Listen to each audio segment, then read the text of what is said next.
Hello, I am Bert Janssen. Welcome back to the next episode in the series of short videos in which I explain the book, The Organizing Principle, There Are No Coincidences. In the previous video, I talked about the whole string of events, of curious coincidences that brought me to where I was, in England, meeting a man on a sidewalk who told me that if I wanted to know more about crop circles, I had to go to a pub, to the Barge Inn. Now realize this is in a time that there is no internet and nobody had a mobile phone.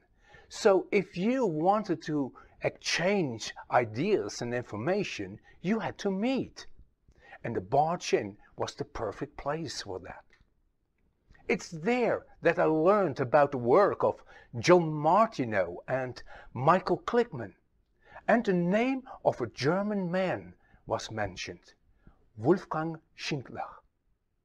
This Wolfgang Schindler had studied and analyzed crop circles that had appeared in the late 80s and early 1990s.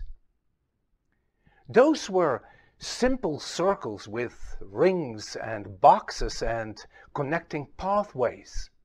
And in these simple circles, Wolfgang Schindler had uncovered a hidden geometrical element that was very, very hard to explain. It was this hidden element that triggered my real interest in this strange phenomenon. So let's have a look at this element that Wolfgang Schindler discovered. Wolfgang Schindler would take existing crop circles and add elements to it, at least to their diagrams. He would add lines resulting in pentagons and pentagrams, and while doing that, something amazing appeared. Let me give you an example.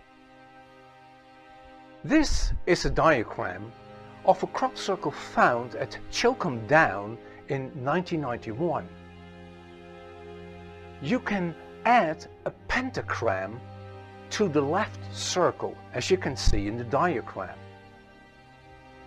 The ring or circle that circumscribes this pentagram touches the orange lines. Those orange lines are the tracks left behind by the tractor when the farmer is maintaining the field, when he is spraying the field.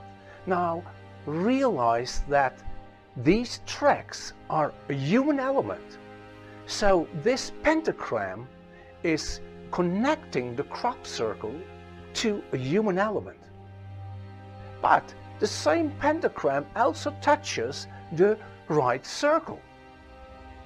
And you can add a pentagram to that right circle, which then will touch the left circle. And you can add a second pentagram to the left circle that then intersects with the center of the right circle. There are so many elements that come together that this cannot just be a coincidence. Look at the diagram, and this is just a simple diagram. Schindler analyzed crop circles that resulted in really complex diagrams. This all could not be a coincidence. If this would be a coincidence, then the world would look different, I would say. In a future video, I will go into greater detail about who or what was possibly responsible for these intriguing hidden geometries.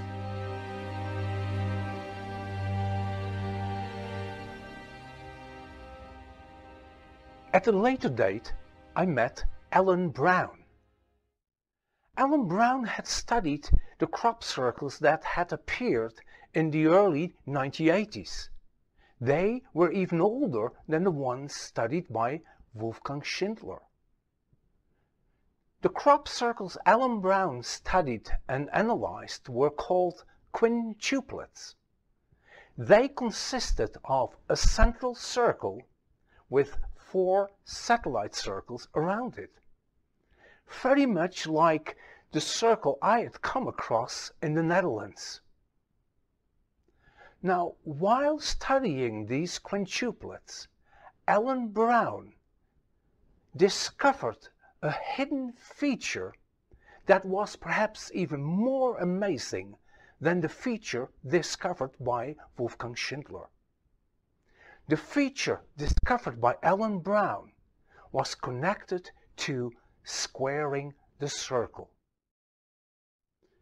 As you already know, squaring the circle is a geometrical shape consisting of a square and a circle, whereby the perimeter of the square and the circumference of the circle are identical, or whereby the surface area of the square is identical to the surface area of the circle.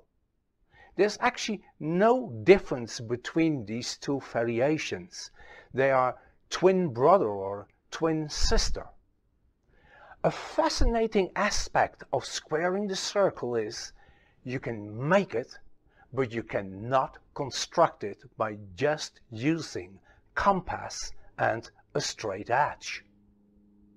Although there are construction methods that come very, very close, but never 100%.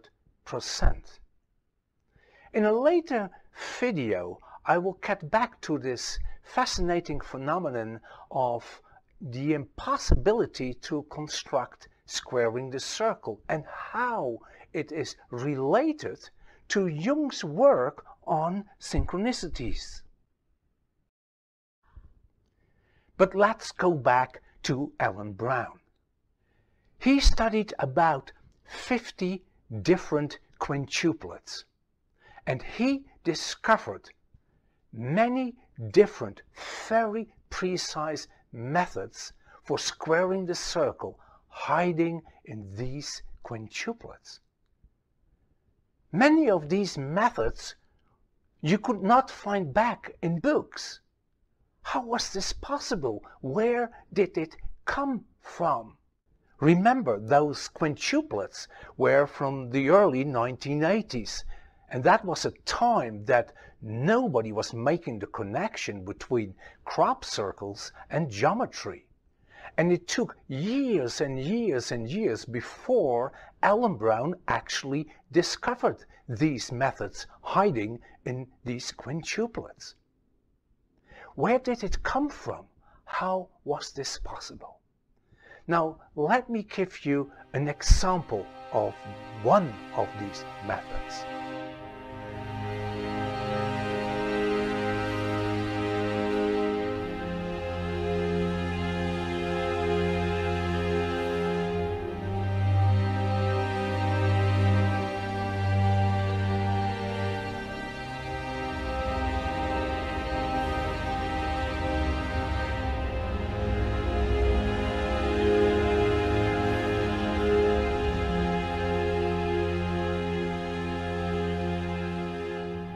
Like with Wolfgang Schindler, there is an explanation how these hidden geometries could have happened. And in a future video, I will elaborate on that. Although the findings of Wolfgang Schindler and Alan Brown were very intriguing and triggered my interest in the phenomenon of crop circles, there was something else going on in the landscape. There were these lines, energy lines, ley lines, and hidden geometries. And it turned out that the hidden geometries found in the fields of England, in the crop circles, resembles very much the hidden geometries that could be found in the landscape. In the following video, I will introduce you to that strange phenomenon. I see you there.